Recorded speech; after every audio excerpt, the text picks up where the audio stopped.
The Egyptian President Abdel Fattah al-Sisi and Djibouti President Ismail Omar Guelleh have stressed their commitment. ግብጽ በመሬት ለኢትዮጵያ እንቅፋት መሆንን መርጣ ዙሪያዋን እየተሽከረከረች ነው። ጅቡቲ ጋር እየታየ ያለው አጋርነትም የዚህ የከበባ ፖሊሲዋ እጅ የማሰጠት ስትራቴጂ ነው ሊባል ይችላል። ኢትዮጵያ ማለት በውሃ የተከበበች ደሴት ነገር ግን ውሃ የሚጠማት ሀገር። በኢትዮጵያ የንግድ እንቅስቃሴ ላይ ተጽዕኖ መፍጠር የምትችልበትን አደገኛ ዱላ ማቀበል ተደርጎ እንደሚወሰድም ጅቡቲ አታጣውም። ጅቡቲን እንዴት እናስተንፍሳት?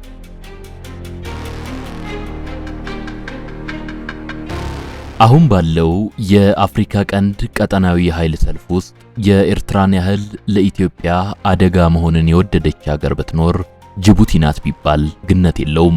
ላለፉት 100 ዓመታት ኢኮኖሚዋ በኢትዮጵያ ኢኮኖሚ ላይ ተመስርቶና ጥገኛ ሆኖ ኖሯል። ሌላው ቀርቶ $4 ቢሊዮን ገደማ ከሚሆነው ጂዲፒዋ $2 ቢሊዮን ገደማ የሚሆነውን ገቢ የምታገኘውም ለኢትዮጵያ ወደብ በማከራየትና የማጓጓዣ አገልግሎት በመስጠት ነው። እናም እንኳንስ ያለፉት 100 ዓመታት ዛሬም 50 በመቶ ኢኮኖሚዋ ምንጩ የኢትዮጵያ ኢኮኖሚ ነው። የሚያሳዝነው ግን ጅቡቲ ከኢትዮጵያ ይህን ሁሉ እየተጠቀመች አልፎም ኢትዮጵያ ለዘመናት የብሔራዊ ደህንነቷ ደጀን ሆና እንደኖረችላት እያወቀች ዝንተ ዓለም የጅቡቲን ወደብ በኪራይ እየተጠቀመች እንድትቀጥል እንጂ በፍትሃዊነት የራሷ የባህር መዳረሻ እንዲኖራት የማትፈቅድ ሀገር መሆኗ ነው።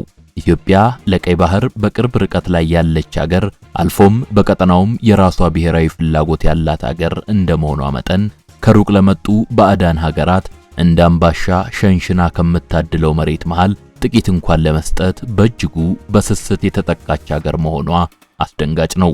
ኢትዮጵያ የጅቡቲን ያህል ምድር ላይ ያባበለችው ሀገር አለ ማለት ይቸግራል። ሀገሪቱ በቀጠናው ከፍተኛ የንጹህ መጠጥ ውሃ እጥረት ያለባት ሀገር ከመሆኗ ጋር ተያይዞ በቀን 20 ሚሊዮን ሊትር ወይም 20,000 ኪዩቢክ ሜትር ንጹህ የመጠጥ ውሃ ከኢትዮጵያ ይሄድላታል።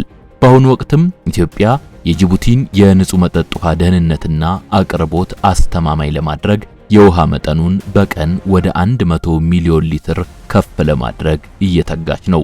የኤሌክትሪክ መብራት፣ የፍራፍሬ፣ የጫትና ሌሎች ምርቶች በገፍ እንዲገቡላት ኢትዮጵያ የቻለችውን ያህል ብትጥርም ጅቡቲ ግን በተጨባጭ እያየን እንዳለነው የታጁራ ወደብን ከኢትዮጵያ ጋር በጋራ ልምታ በጋራ ተጠቃሚ ከመሆን ይልቅ በውጭ ኃይሎች ተጽዕኖ ስር ወድቃ አሊያም የውጭ ኃይሎችን ፍላጎት ለማስፈጸም ስትል ብቻ የኢትዮጵያን ወደ ቀይ ባህር የመቅረብ ፍላጎት በእርሷ በኩል የተዘጋ አጀንዳ ለማድረግ ለሳውዲ አረቢያ በይፋ ማስረከብ መርጣለች። The Egyptian President Abdel Fattah al-Sisi and Djibouti President Ismail Omar Guelleh have stressed their commitment to strengthening bilateral relations. የዛሬው የሳሎን ተረካችን ግን በነዳጅ የፈረጠመ ኢኮኖሚ ያላት ሳውዲ አረቢያ ወደቡን በዘመናዊ መንገድ አልምታ ብታበቃ እንኳ የማጓጓዣ ስርዓቱ የተቀላጠፈ እንዲሆን ለማድረግ አፋር፣ ትግራይንና አማራ ክልልን የሚያገናኝ ደረጃውን የጠበቀ የመንገድ መሰረተ ልማት ከኢትዮጵያ መንግስት ጋር መስራቷ አይቀሬ በመሆኑና በዚህ ሂደት ውስጥ የሚመነጨው ኢኮኖሚ የአንበሳው ድርሻ ተካፋይ የምትሆነውም ሳውዲ እንጂ ጅቡቲ ባለመሆኗ አልፎ ተርፎም ታጁራ ወደብ ከጅቡቲ ወደብ የተሻለና የተቀላጠፈ አገልግሎት የሚሰጥ ከሆነ ኢትዮጵያ በሂደት ፊቷን ወደ ታጁራ ልታዞር የምትችል በመሆኑ ትኩረታችንን ሳውዲ አረቢያ ላይ አናደርግም። ይልቁንም ጅቡቲ በመሰል የልማት ትብብር ስም ጎትታ ኢትዮጵያ ፍንጫ ስር ያመጣቻት ግብጽ የዛሬው ተረካችን ማጠንጠኛ ሆና የሚቀጥሉትን ደቂቃዎች ትቆያለች። አዘጋጁ ሰይፉ ታሪኩ ነው። አብራችሁን ቆዩ።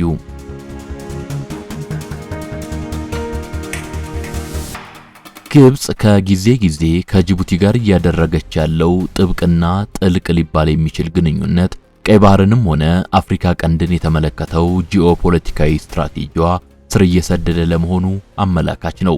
ለዚህ በቅርቡ በግብፁ የኢንዱስትሪና የባህር ትራንስፖርት ሚኒስትር ሙሐመድ ፋቲ ሙሳ የተመራ ልዑክ ከጅቡቲ የወደብና የነጻ ዞኖች መስሪያ ቤት ፕሬዝዳንት አቡበከር ኦማር ሃዲ ጋር ያደረጉትን ውይይት መጥቀስ ይቻላል። ምክክሩ በሀገራቱ መካከል ከሚኖር የንግድ ትብብር ባለፈ ሰፋ ያለ ጂኦፖለቲካዊ እንቅስቃሴ ለማድረግ ያለመ መሆኑ ግልጽ ወጥቷል። በመጪዎቹ ጊዜያት ደግሞ የግብፁ ምክትል ጠቅላይ ሚኒስትር ካሚል ኤልዋዚሪ በጅቡቲ ይፋዊ ጉብኝት በማድረግ እነዚህን በኢኮኖሚያዊና በልማት ጉዳዮች ዙሪያ የተነደፉትንና መግባባት ላይ የተደረሰባቸውን ስትራቴጂያዊ ስምምነቶች አጽድቀው ገቢራዊ ማድረግ እንደሚጀመር መገናኛ ብዙሃን ዘግበዋል። ይህ ሁሉ ካይሮ በትንሹ ሀገር ውስጥ ሽርጉድ ያበዛችበት ውርክብ ስረ ምክንያት ከተራ የሁለት ሀገር መደበኛ ተራክቦ ከፍ ብሎ በሰፊ ቀጠናዊ ማዕቀፍ ከታየ የኢትዮጵያን የባህር ተደራሽነት አቅም በመገደብና ተጽዕኖን በማሳደር በአካባቢው የግብፅን ፖለቲካዊና ኢኮኖሚያዊ የበላይነት ለማንገስ መፍገምገም መሆኑ ከማንም የተሰወረ ሊሆን አይችልም።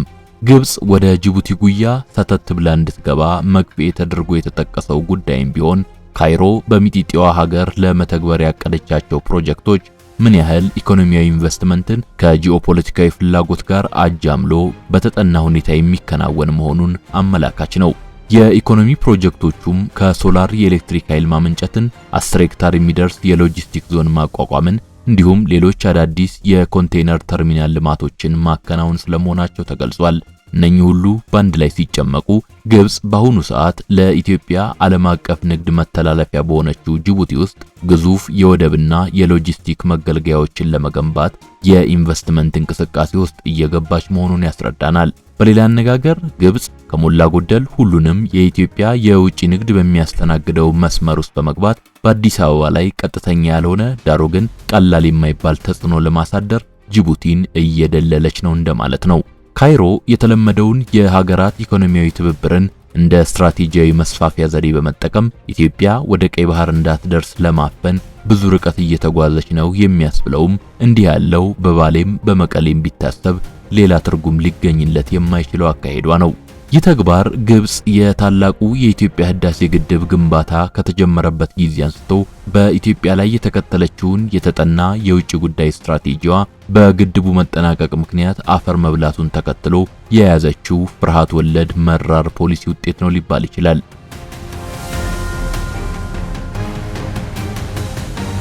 በእርግጥም የህዳሴው ግድብ የግብፅን የረጅም ዘመናት የአባይ ሀብትን በብቸኝነት የመቆጣጠር ኢፍትሃዊ የመብትና የማናህሎኝነት አካሄድን ፊት ለፊት ተጋፍጦ በውሃ ዲፕሎማሲ ከሚገኝ የላቀ ድልን በማስመዝገብ ለተቀሩት የተፋሰሱ ሀገራት ጭምር አመርቂ ወኔን አጎናጽፏል። እንዲህ ያለው ወኔ የባህር ተደራሽነት መብትን አስመልክቶም ሲደገም እንደ ኡጋንዳ ያሉ ሀገራት ሳይቀር ከእንግዲህ በኋላ ተቆልፎብን አንኖርም የሚል ይፋዊ ድምጽ እንዲያሰሙ ሌላ መነሳሻ ሆኗል።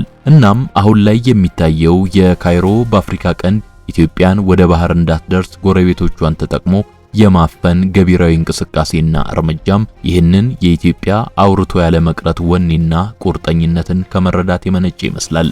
ለግብፅ ልፈፋዎችና ዓለም አቀፍ ባዶ ከሰሳዎች ጆሮ ዳባ ብሎ ትልምና ራዕይን ወደ መሬት የማውረድ የኢትዮጵያን ግስጋሴ ደጋግማ የተመለከተችው ግብፅ እነሆ ሌላኛውን በኢፍትሃዊ መንገድ የተነጠቀችውን የባህር በር አጀንዳ ለማስመለስ ኢትዮጵያ የምታደርገውን እንቅስቃሴ እንደ ህዳሴው ግድብ በፕሮፓጋንዳና ጩኸት ማስቆም የማትችል መሆኑን በመረዳት በመሬት ለኢትዮጵያ እንቅፋት መሆንን መርጣ ዙሪያዋን እየተሽከረከረች ነው። ከፍሎ እንደተገለጸው የግብፅ አካሄድ በኢኮኖሚና በጸጥታ ትብብር ወይም አጋርነት ስም ቀስ በቀስ ኢትዮጵያን መክበብ ነው። ከኤርትራ፣ ሶማሊያ አሁን ደግሞ ጅቡቲ ጋር እየታየ ያለው አጋርነትም የዚህ የከበባ ፖሊሲዋ ምዕራፎችን እድገት የሚወክል በዚህም የኢትዮጵያን አህጉራዊም ሆነ ዓለም አቀፋዊ እንቅስቃሴ ለማፈን አለያም ውጥረቱ በመክተት እጅ የማሰጠት ስትራቴጂ ነው ሊባል ይችላል። ለዚህ የካይሮ ጥረትና ስትራቴጂ ኤርትራ ለረጅም ጊዜ ማዕከላዊ ነጥብ ሆና ቆይታለች። ካይሮ ከአስመራ ጋር የዘረጋችው የከረመ ሰንሰለትና ከፕሬዝዳንት ኢሳያስ አፈወርቂም ጋር የሚደረግ ምክክር የሀገራትን ደህንነት በማጠናከርና አጋር በመሆን ስም አሁን የሚታየው ፖለቲካዊ አስተላለፍ እንዲወለድ መንገድ ሲጠርግ ከርሟል። ይህ ከኤርትራ ጋር የሚደረግ ግንኙነት ግን ሌላ መልክም አለው። ይኸውም የኢትዮጵያ ዙሪያን ለመክበብ መነሻ ነጥብ ከመሆን ባለፈም ካይሮ በኢትዮጵያ ሰሜናዊ ክልል ሰርጋ በመግባት ጭምር ተጽዕኖዋን እንድታሳርፍ የሻዕቢያና ህወሓት ግንኙነት ያመቻት መሆኑ ነው።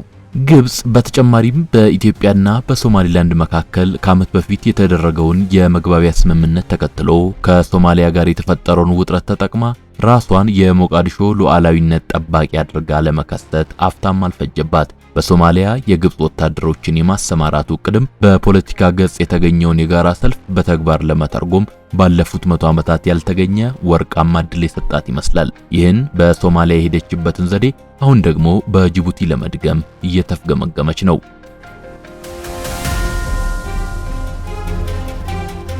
ኢኮኖሚያዊ ትብብር የሚል ለምድ የለበሰው አዲሱ ግንኙነትም የግብጽ የቀይ ባህር ዳርቻን ከኢትዮጵያ የመጠበቅ ስትራቴጂ መሆኑ አወዛጋቢ አይደለም። በዚህ ሁሉ ደባ ውስጥ ትልቁ ጉዳይ መሆን ያለበት ግን የግብጽ አካሄድ ሳይሆን የጅቡቲ አቋም ነው። የኢትዮጵያን ከ95 በመቶ በላይ የንግድ እንቅስቃሴ የምታስተናግደው ጅቡቲ የኢትዮጵያ የውጭ ኢኮኖሚ ግንኙነት አስኳል መሆኗ ግልጽ ነው። የግብጽ ወደ ጅቡቲ በወደብ ልማት ላይ ለመሰማራት በሚል ሰበብ እጅንም እግርንም የመስደድ ፍላጎት ለኢትዮጵያ በምንም አይነት ስሌት አንዳችም በጎ ትርጉም እንደማይኖረው የኢስማኤል ኡመር ጉሌ መንግስት አይሰተውም። ካይሮ ከአዲስ አበባ ጋር ግልጽ ታሪካዊና ነባራዊ የፖለቲካ ፍጥጫ ውስጥ ባለችበት በዚህ ወቅት በኢትዮጵያ የንግድ እንቅስቃሴ ላይ ተጽዕኖ መፍጠር የምትችልበትን አደገኛ ዱላ ማቀበል ተደርጎ እንደሚወሰድም ጅቡቲ አታጣውም። አጠቃላይ የጅቡቲን የኢነርጂ የሎጂስቲክና የመርከብ እንቅስቃሴዎች ግብጽ ወደ የምትቆጣጠርበት አንድ ማዕቀፍ የማምጣት ስምምነትም ቢሆን በኢትዮጵያ ጀርባ ላይ አለንጋ እንደማሳረፍ መሆኑ ግልጽ ነው። ምንም እንኳን በኦፊሴል ነገሩ ወደብንና አጠቃላይ የተርሚናል ፕሮጀክቶችን በጋራ ማልማትና ማዘመን መሆኑ ቢደሰኮርም የረጅም ጊዜ ውጤቱ የግብጽን በወደቡ ላይ የሚኖር ቁጥጥር በማጠናከር የኢትዮጵያን ጥገኝነት ማጉላት መሆኑ አጠራጣሪ አይደለም። መሰመር ያለበት ቁም ነገር ግን ለጅቡቲ አዲሱ የግብጽ አጋርነት ጥቅሞች ብቻ ሳይሆን አደጋዎችንም ይዞባት እንደሚመጣ ነው። ምንም እንኳን ግብጽ የምትተገብረው ይህ ሰፊ ኢንቨስትመንት ጅቡቲን ዋና የሎጂስቲክ ማዕከል በማድረግ አዲስ ካፒታልና ቴክኖሎጂዎችን ቢተክልላትም ግብጽ በዋናነት ማሳካት ፈልጋ ከመጣችበት ቀጠናዊ ግብ አንጻር ከታየ የጅቡቲን ከኢትዮጵያ ጋር ያለ ግንኙነት አደጋ ላይ እንደሚጥለው አያከራክርም። ባናቱም ጅቡቲ ባለም አቀፍ ኃያላንና በባህረ ሰላጤው መንግስታት በምድሯ ተነባብሮ መገኘት ሳቢያ ሌላ ፈተና ውስጥ መግባቱ አይቀሬ ነው። እናም ግብጽ ተጽዕኖዋን ስትጨምር የበለጠ ጫና ውስጥ በመውደቅ ስትራቴጂያዊ ገለልተኝነቷን የማጣት አደጋ ላይ ስለምትወድቅ መንግስቷ ከኢትዮጵያ ብቻ ሳይሆን ከሌሎችም ሀገራት ጋር ውጥረት ውስጥ ሊገባ ይችላል። ጅቡቲ በግዛቷ ውስጥ ያለው የውጭ ኃይል ድርሻ እየጨመረ መሄድ ግን ነፃ የፖሊሲ ምርጫዎችን የማከናወን ሉዓላዊ መብቷን በእጅጉ እንደሚሸረሽረው ግልጽ ነው። ከፍ ብሎ እንደተጠቆመው በጅቡቲ የሚታየው የግብጽ እግር ቀይ ባህር ላይ የምታራምደው ስትራቴጂ ውጤት ነው። ካይሮ ከስዊዝ ካናል እስከ ባብኤል መንደብ ድረስ ያለውን የቀይ ባህር ክልል የብሔራዊ ደህንነቷ አካል አድርጋ ትመለከተዋለች። በዚህም መስመር ላይ የሚካሄደውን የባህር ላይ እንቅስቃሴ መቆጣጠርንም ግብጽ ባለም አቀፍ የመርከብና የንግድ ልውውጥ ውስጥ ቁልፍ ድርሻ ያላት ኃይል የመሆኗ ማረጋገጫ አድርጋ ተወስደዋለች። በመሆኑም በጅቡቲ እየታየ እንዳለው ግብጽ ኢንቨስትመንቷን ከአረንጓዴ ልማትና የመንግስታት የትብብር ተረኮች ጋር በማዋዛት የፖለቲካ ክብደቷን በሚያጠናክር መልኩ የስትራቴጂዋ ማስፈጸሚያ ለማድረግ መስራቷ የሚጠበቅ ነው።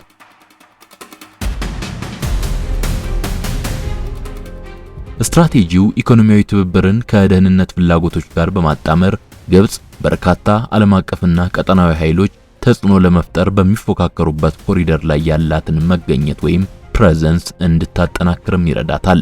ይሄ ደግሞ በዝርዝር ለመመልከት እንደሞከርነው ለኢትዮጵያ የሚኖረው መዘዝ አደገኛ ነው።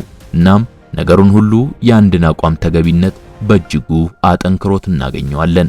ይኸውም በጅቡቲ ላይ ጥገኛ መሆን በራሱ በማንኛውም ሰዓት በኢትዮጵያ ላይ ጠላት ጎትቶ የማምጣት መብትን የሚያጎናጽፍ ከመሆኑ በላይ ኢትዮጵያ የኔ የምትለው የባህር በር እስከሌላት ድረስ ከግብጽ እንዲመስል አደጋዎች ውጪ የምትሆንበት ምንም አይነት ማምለጫም ማረጋገጫም አለመኖሩ ነው። በተጨባጭ እንደሚታየው አዲስ አበባ ከጎረቤቶቿ ጋር በሰላማዊ መንገድ በመነጋገር ጭምር የበሬ ግንባር የምታህል የባህር መዳረሻ ስጡኝ የሚለው ተደጋጋሚ ጥያቄዋ የማያቋርጥ ተቃውሞ እንጂ ቀና መልስ ሲቸረው አልታየም። ይህ ሁሉ ልግመኝነት የመነጨውም በስፋት ከጀርባ ባለው የግብጽ ስውር የዲፕሎማሲ እጆች ምክንያት መሆኑ አያሻማም። ኢትዮጵያ ማለት በውሃ የተከበበች ደሴት ነገር ግን ውሃ የሚጠማት ሀገር ነች። ከፍ ብለን የጠቀስነው የግብጽና ጅቡቲ ትብብርም የኢትዮጵያን አማራጮች የበለጠ የሚገድብና ተጋላጭነቷን የሚጨምር ሆኖ መታየት ያለበት ለዚህ ነው። ሁነቱ እንዲያውም በቀይ ባህር ዙሪያ ባለፉት 20 እና 30 ዓመታት እየተካሄደ ያለውን ፉክክር ከግምት ያላስገባ የውጭ ግንኙነት የነበረውን የኢህአዴግ መንግስት የኢትዮጵያ የባህር በር ፖሊሲ አያሌ ድክመቶችን ፍንትው አድርጎ ለመቃኘት የሚያስገድድም ነው። ግብጽ በየትኞቹም ዘመናቷ የባህር ላይ ፖሊሲዋን አባይ ላይ ከምትከተለው ስትራቴጂ ጋር አሰናስላ መሄዷን ለሚያስታውስም ኢትዮጵያ የተቀናጀ የፖለቲካና የኢኮኖሚ ፖሊሲ በሚጠይቀው በዚህ የሁለት ግንባር ፈተና ዳተኛ ሆኗ መኖሯ ሲመሯት የኖሩት እነማን ናቸው የሚል መሰረታዊ ጥያቄን ለመጠየቅ ጭምር የሚጋብዝ ነው። ቀይ ባህር ላይ የከበበን ሀገራት በውሃ ተከበን ስናበቃ ለምንድነው ውሃ ችግር የሆነብን? በአጠቃላይ የግብጽና የጅቡቲ ስምምነት ከጂኦፖለቲካዊና ስትራቴጂያዊ ግንዛቤ አንጻር ሲታይ 5 የኃይል ጽንሰ ሐሳቦችን ማለትም ግንኙነትን፣ ትርፍን፣ የሀገረ መንግስት ግንባታን፣ እውነትንና ግንዛቤን የሚፈታተን ሆኖ እናገኘዋለን። ግብጽ ለጅቡቲ የፀሐይና የነፋስ የኃይል ፕሮጀክቶችን በራሷ ወጪ ለመገንባት መወሰኗ በጅቡቲ የሀገረ መንግስት ግንባታ ውስጥ ያለውን የችሎታ ስልጣን ለማጠናከር የሚያስችል ስልታዊ እርምጃዋ ሊሆን ይችላል። በተለይም ጅቡቲ ከኢትዮጵያ የምትገዛውን የኤሌክትሪክ ኃይል መጠን ለመቀነስ ወይም ሙሉ ለሙሉ ነፃ ለመውጣት የምትሞክር ከሆነ ይህ በሁለቱ ሀገራት መካከል ያለውን የግንኙነት ጥንካሬ እንደሚፈታተነው ይታመናል። ሌሎቹንም እንቅስቃሴዎቿን በዚህ ማዕቀፍ መመልከት የተሻለ እንደሆነ ግብጽ የጅቡቲን የኃይል ሉዓላዊነት በማገዝ በኢትዮጵያ ላይ ያለውን የግንኙነት ኃይል ወይም ሌቨሬጅ ለማዳከም ያለመ ስምምነት እያደረገች መሆኑን መረዳት አይከብድም።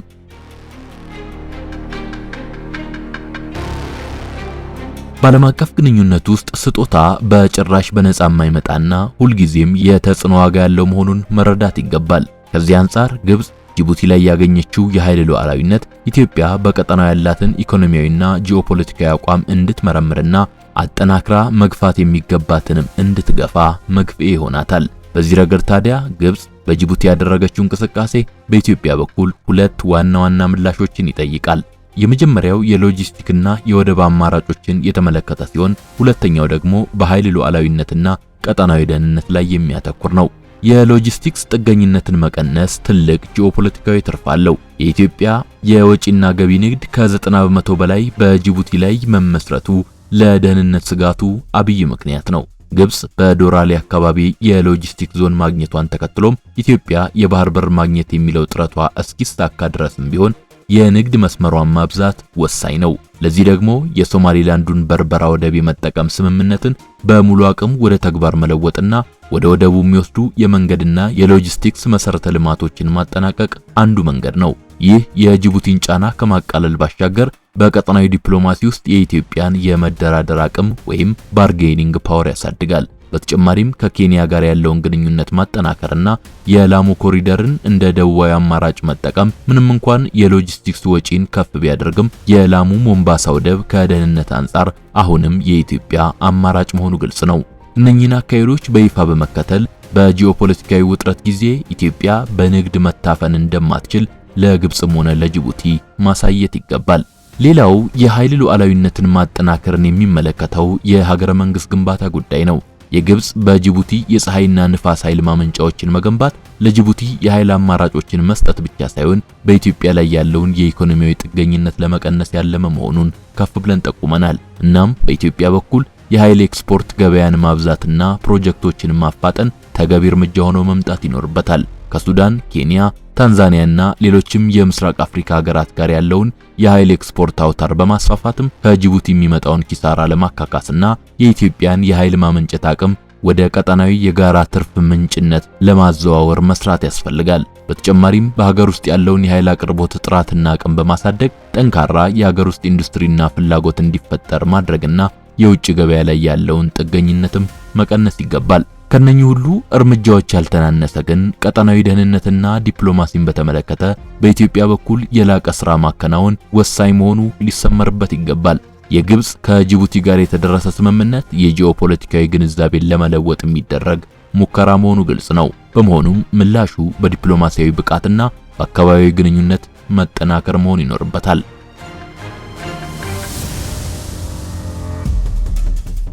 ይህንንም ለጅቡቲ ስልታዊ አጋርነትን እንደገና ከማሳየትና በዲፕሎማሲያዊ መንገድ የጅቡቲን አመራር አናግሮ የሎጂስቲክስ ዞኑ ለኢትዮጵያ የደህንነት ስጋት መፍጠር እንደሌለበት ግልጽ የሆነ ማረጋገጫ ከማግኘት ጎን ለጎን ኢትዮጵያ በቀይ ባህር ላይ የምታደርገው የባህር በር የማግኘት ሙከራ ከጂኦፖለቲካዊ ውድድር ይልቅ የቀጠናውን የጋራ ብልጽግና ለማሳካት እንደሆነ በትክክለኛው እውነትና ግንዛቤ ላይ የተመሰረተ ተረክ መገንባት ይኖርባታል። በአጠቃላይ ኢትዮጵያ በጎረቤቶቿ ላይ ያላትን የኢኮኖሚና የደህንነት ጥገኝነት መቀነሷ የግብፅን ስትራቴጂያዊ ተጽዕኖ በቀጥታ ባይሰብርም የኢትዮጵያን ራስን ማወቅና የሀገረ መንግስት ግንባታን በብቃት ያጠናክራል። ለዚህ ደግሞ ትክክለኛው መልስ የኢትዮጵያን አቋም የማይናወጥ ማድረግ እንጂ የሌላውን እርምጃ መከልከል አይሆንም። አበቃን።